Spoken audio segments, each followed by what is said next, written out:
Hello, welcome to Mind the Gap, a podcast where we try to understand the spaces between work and culture. Today we have with us Mr. Tausif Abdul, who is the UK-born Pakistani who has now shifted to Pakistan for his new venture called Trickle Up. Today we will try to understand what are the challenges that he has faced in Pakistan and how has this experience been. Tausif, welcome to the show. Thank you, Hamza. We're here again. Yeah, we're here again. So let's start with the obvious question.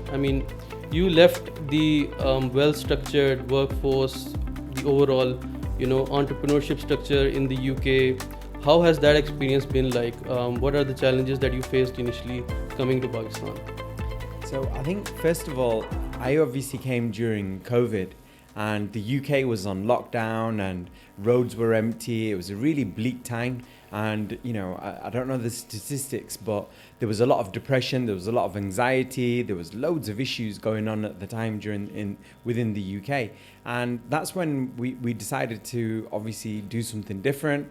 We explored UAE, we explored Qatar, we looked at all these Middle Eastern countries, and unfortunately the situation there wasn't any pleasant either.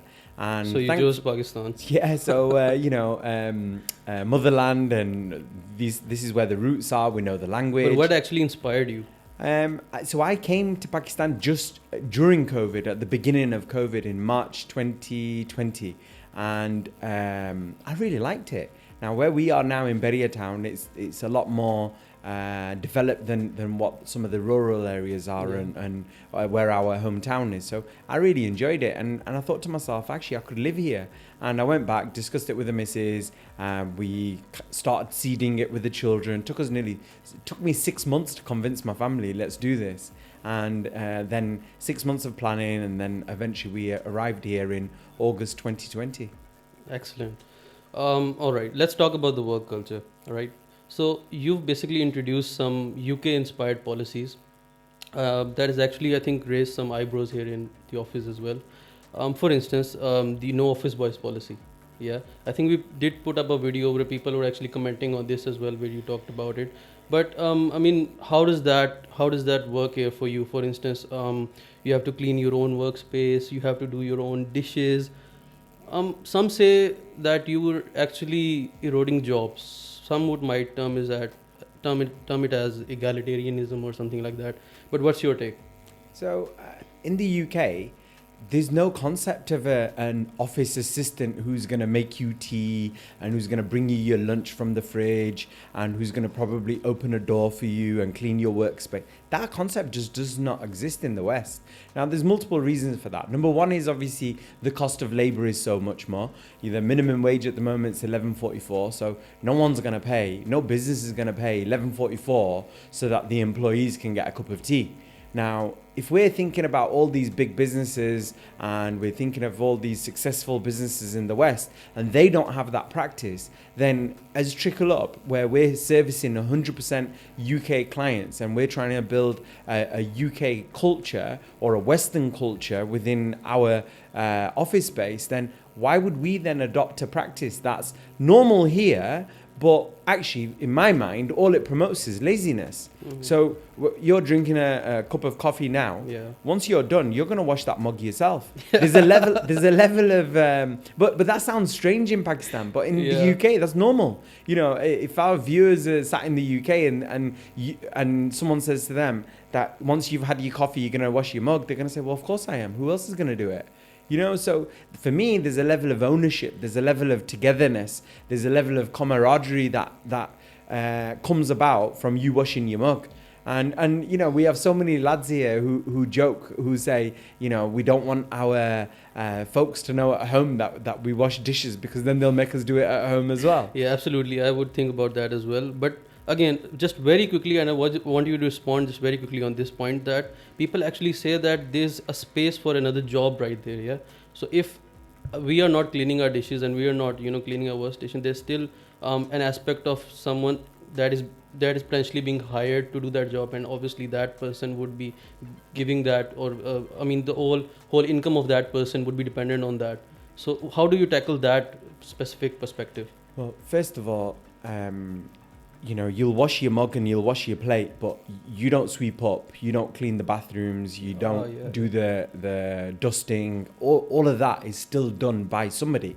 Now, I know what the rate is on one employee to be here on a full-time basis, open up the office in the morning, close at the end of the day, and throughout the day, bring your tea, clean the bathroom, clean the office space, and do all of that work. I know what that rate is.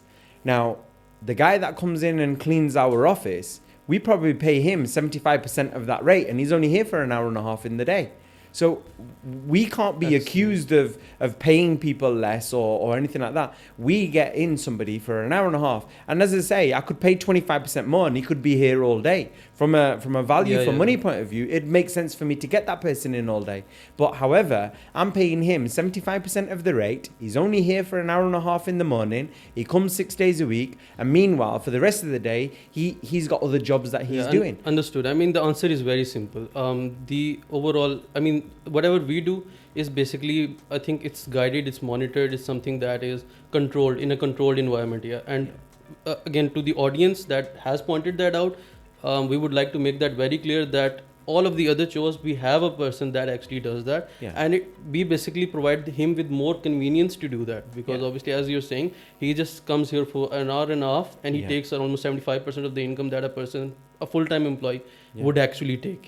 So I think that perfectly answers the question. And don't get me wrong, if we employed somebody who worked here full-time, we'd pay above market rate as it is anyway. It's something that we've prided ourselves in Trickle Up.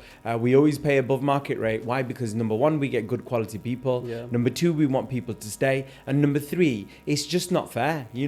There's businesses out here, and when you figure out how much they're paying employees, it's modern day slavery. I think that's the problem. People are actually oblivious to that. They don't actually know that. So obviously they could come here and just point fingers at the organization when that's not the whole truth. All right, moving forward, I think this is probably the most important question, and the question that I've received from the entire company, all of the employees as well. So I mean, Pakistanis are not really famous for keeping their time, coming on time, etc. However, yet you've enforced a policy that says if you're early, then you're on time. If you're on time, you're late. And if you're late, it's unacceptable.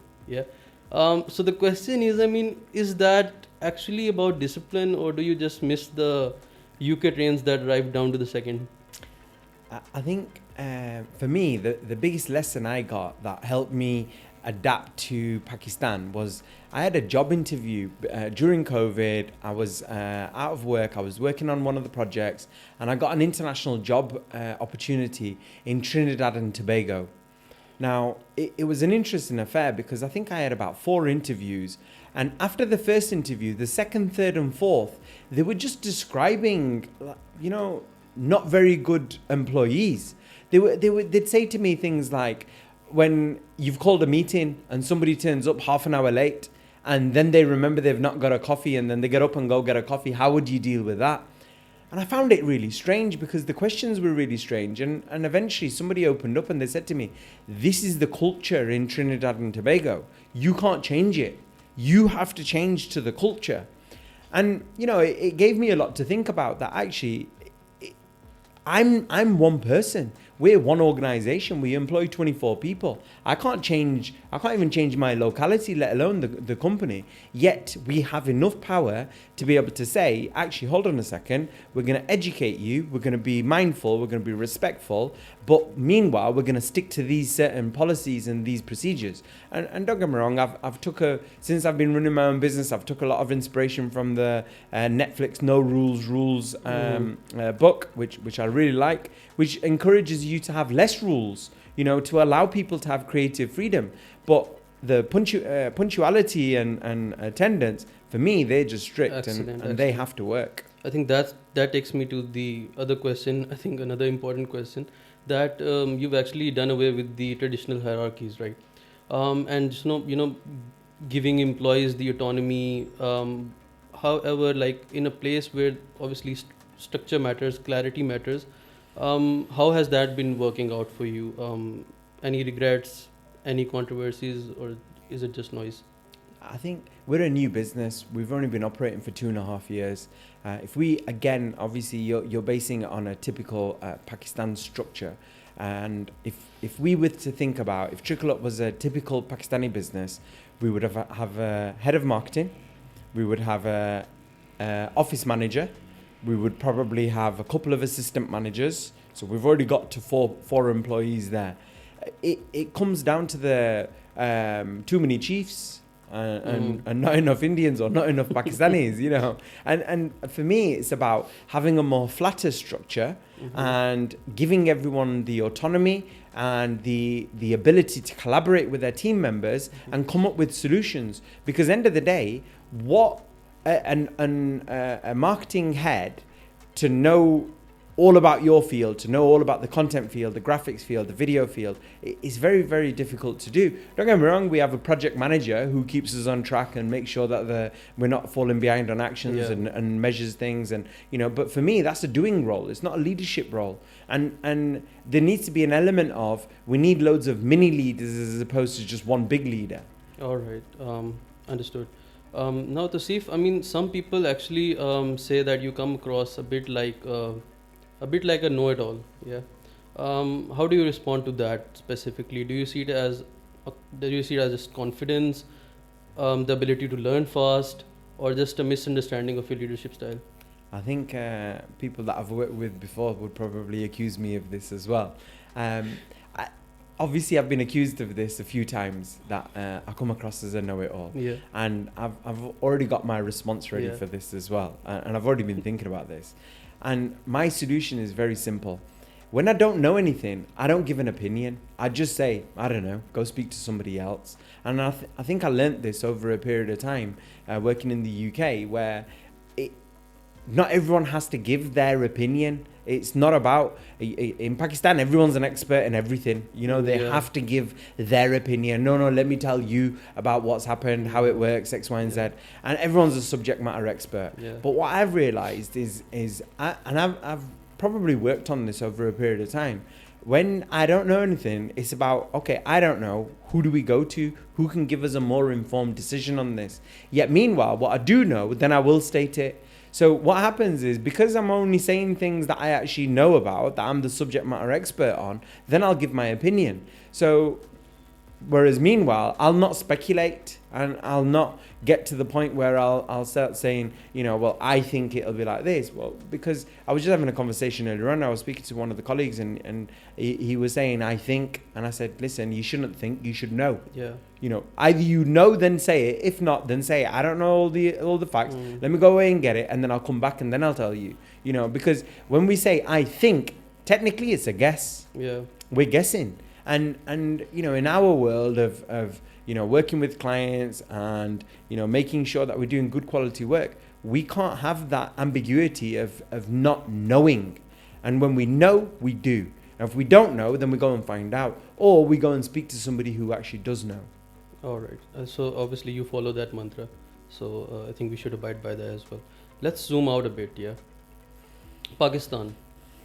We see obviously Pakistan is dealing with a lot of political turmoil nowadays. There have been frequent shutdowns, internet shutdowns, security concerns as well. How has that actually impacted your business, your vision for Trickle Up?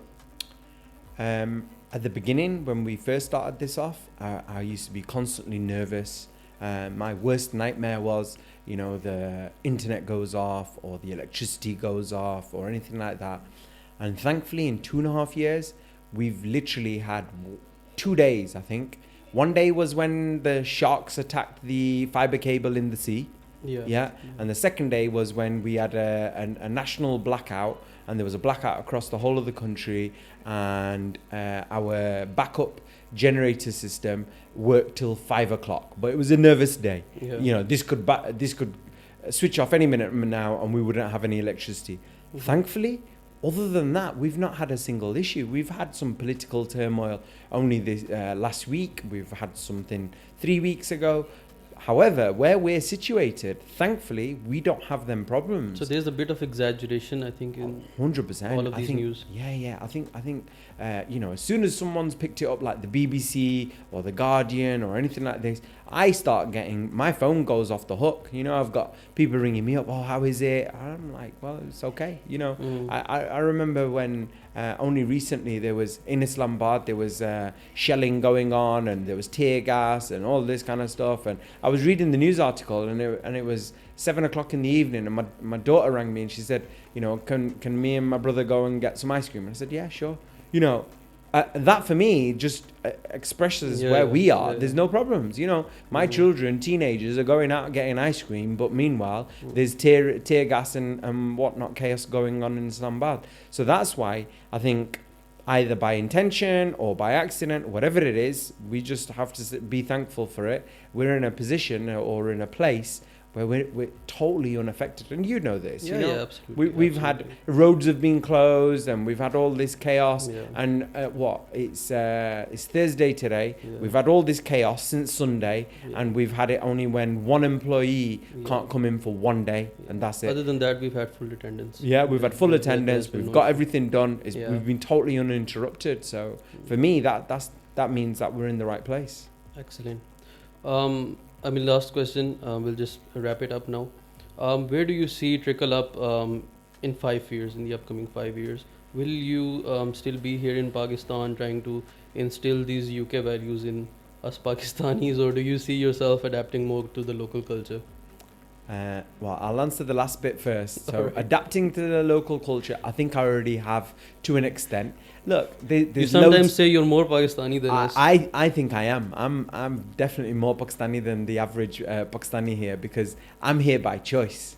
I could be in the UK, you know, the pinnacle of the Western world, and you know, with all its grandeur. But in reality, I choose to be in Pakistan. Yeah. And as it stands at this moment in time, we don't know what the future will hold. However, I see myself staying in Pakistan. My family are happy here. We'll visit, we'll go back here and there, but ultimately, I think from where we class as home, it will be Pakistan. So for me, then therefore, for Trickle Up, I see 5 years of growth. Now, it's took us two and a half years to get to 23 employees. And I think by the end of the next 5-6 weeks, we should be able to get to 26 people. And I think then next year, it's about doubling. So we've got to get to that magic 50 number. And I think then thereafter, every year, we just need to significantly just keep improving and picking up more clients. The beauty is that we've got the ability to be able to offer UK businesses cheaper labour, but better labour. A labour force that's more committed because they're working for a Western brand. A labour force that is more educated. Here, everybody has a BA Honours or a BSc. You know, the amount of master's students we've got here, the amount of PhD students that and the unemployment is like and we've got labour density as well. You know where we are, what's the population of Rawalpindi? It's around 15 to 20 lakhs. So what 2 million 1.5 million. So 1.5 million people are living in Rawalpindi. Islamabad, which is and Rawalpindi known as the Twin Cities. You got another 1.5 million so people. Almost 5 to 6 million people in the Twin Cities. So if we've got between 4 to 6 million people, we've got a lot of talent density here. And that's why we keep finding really good people, and people that A, want to stay with us, B, that do good quality work, and C, that can grow with us as well. That's the other key thing. You know, one of your tough questions should have been, what do I look for when I'm hiring people? You know, the fundamental thing for me is, where's their growth ceiling, and are they going to be able to grow towards that? Are they going to have that attitude? Because I've interviewed people in the UK, I've interviewed people here. They have a level of arrogance. I know everything. I'm great at my job.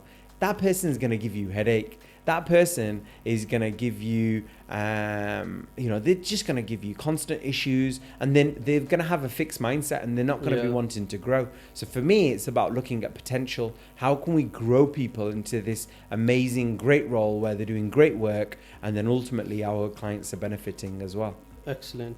Thank you so much for being with us. However, before ending this, there's a quick fire round that we prepared for you.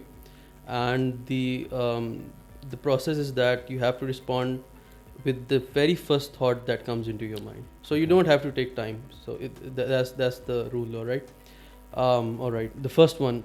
One thing that Pakistan does better than the UK.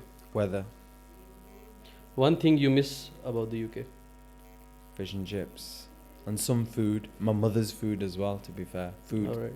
Even though the food in Pakistan is really good. Tea or coffee? What fuels Trickle Up? Tea.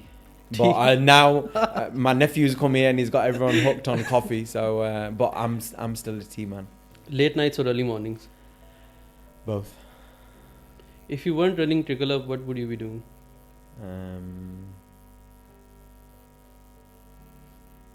You're taking too much time.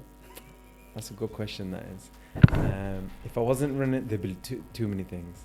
Back Just to the one. drawing Choose board. one. Choose one. Choose one. Probably doing some level of business consulting. Probably open up another business in some other field.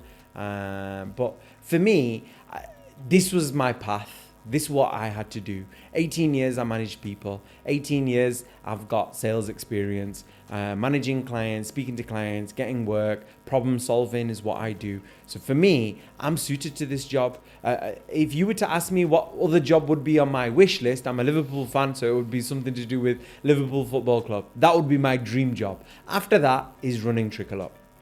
A lot of people would say, I wanted to become a lawyer or fighter pilot, etc.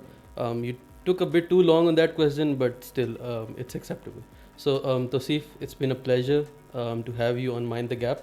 And you brought some thought-provoking and a very healthy dose of controversy as well. A lot of things regarding cross-cultural leadership. Any final words for our audience? I think, look, we're if you go on our social media, you'll find loads of these kind of videos. We've got loads of shorts. We've got loads of longer form video. And, you know, we're constantly asking ourselves the question, what's the value we're bringing? Why are we doing this? And we came up with a solution, didn't we? Or we came up with an idea earlier on this week, which was we're trying to show our clients how to do videos because video is king now. And as Abdul Hadi says, it's the king and the queen. So what we've got to do is I believe our role is to show people it's not that difficult to do. You just need a couple of mics, you need some cameras, you need two people sit down, have a chat. Just get on with it, yeah. Just get on with it. Yeah. And ultimately, don't wait. If it's rubbish, throw it in the bin. You know, how long has it took now? 10 minutes, 12 minutes, 15 minutes. We've set up, we've done our podcast and we're done. And Abdul Hadi will pull loads of different reels and he'll probably create us into a robot or he'll do something crazy and, you know, because he needs to showcase his skills. So what we want to do is this. Do we really want to go viral? Probably not. Do I want to become a celebrity? Definitely not. But what I do want to do is I want to give our clients the framework or the idea that, hold on, if they can do something like that, we've got something of value. This is how we can put the value out there. So just in case anyone's watching this and at the end of it, as my children would say, there's loads of waffle there. What's their point? Yeah. The point is we're trying to show people this is not that difficult to do. Yeah. Thank you so much, and with that, thank you all for tuning in. Please do subscribe to the channel, leave a review, and wait for more stories, wait for more podcasts that sort of creates this harmony between cultures from all around the world. Thank you so much.